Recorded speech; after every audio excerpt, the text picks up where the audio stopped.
woke up staring at a flickering screen, menus everywhere. Open, use, speak, hit. The usual suspects. It all felt familiar. Cryptic clues, a door that wouldn't budge, a creeping sense that one wrong move could kill me instantly. Was I trapped in a nightmare? Again? Hey, this is NESfriend. Today's game is Deja Vu, a gritty detective tale wrapped in a familiar, wordy interface. A familiar cold silence when you click the wrong thing, a familiar blunt yet somehow smug "you died" message when you make the wrong move. As I wandered through menus and memories, a thought scratched the back of my brain like a mouse in the wall. I'd played this before, covered it even. Oh wait, no, that was Shadowgate. Never mind. Well, if you've played any of the other MacVenture games, especially the ones ported to the NES, then Deja Vu will look familiar. It was actually the first one developed in the MacVenture series and even has a sequel, Deja Vu 2, that was not ported to the NES. And today we're just going to focus on the NES game. Now the NES had its own cover, a rather evocative one at that, a man holding a picture of himself, doing the thing he's doing in the picture. Recursive, maybe, I guess you could say. Your eyes are drawn upward to the silhouette of a woman holding a gun up on the balcony.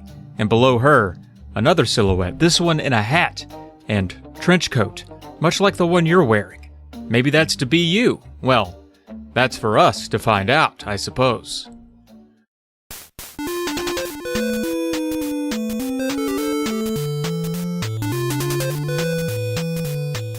It's Chicago, 1942.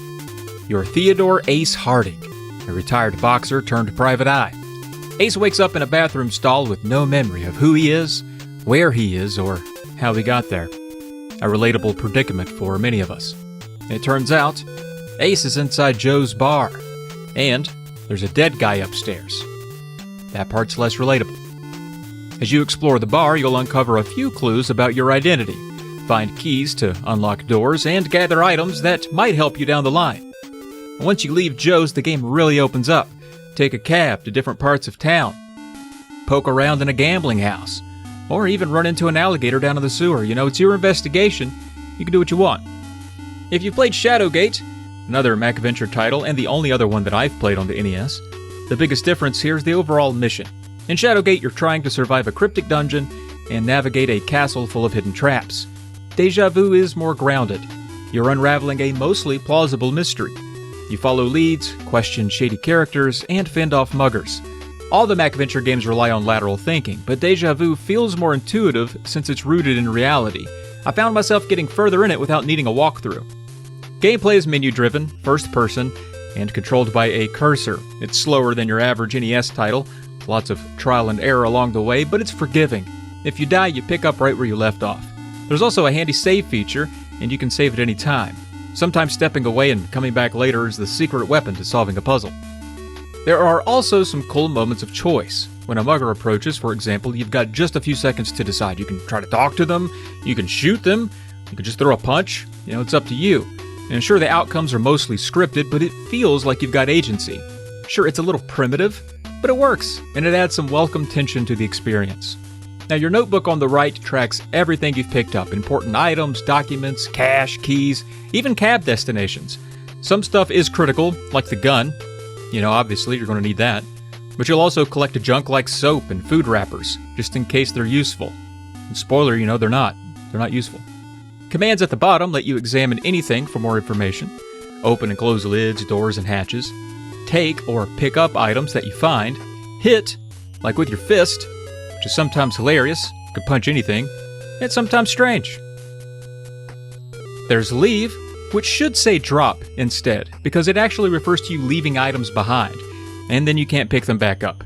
You can discard items to manage your inventory, but be careful, you can throw away essential stuff and soft-lock yourself, or at least I did. And then there's use, which obviously allows you to choose an item and apply it to somewhere in the environment, or on yourself, like medications. Don't apply the gun on yourself. That's bad.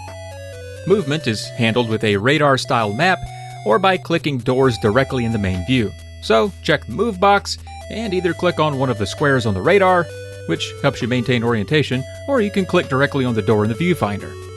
The music is nothing special, but fits the noir vibe perfectly.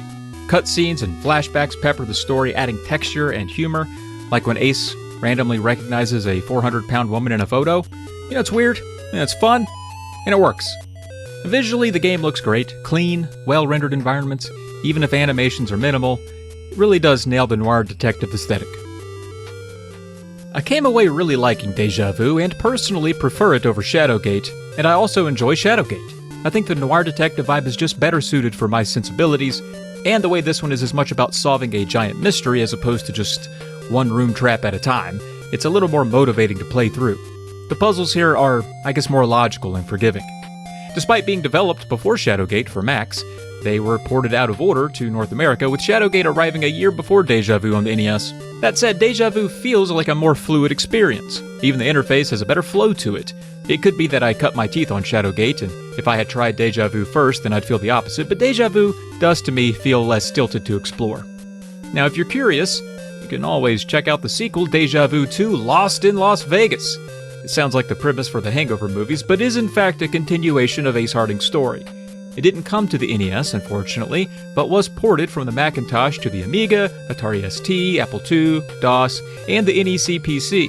There's even a Game Boy Color compilation that includes both Deja Vu 1 and 2, which, assuming those other platforms I listed are less accessible, this may be a decent opportunity to try both, though the presentation is quite different from the NES version, and reviews point to the controls being a tad cumbersome on the handheld. And I think that about does it for Deja Vu on the NES. And as always, that's going to do it for Deja Vu on the NES.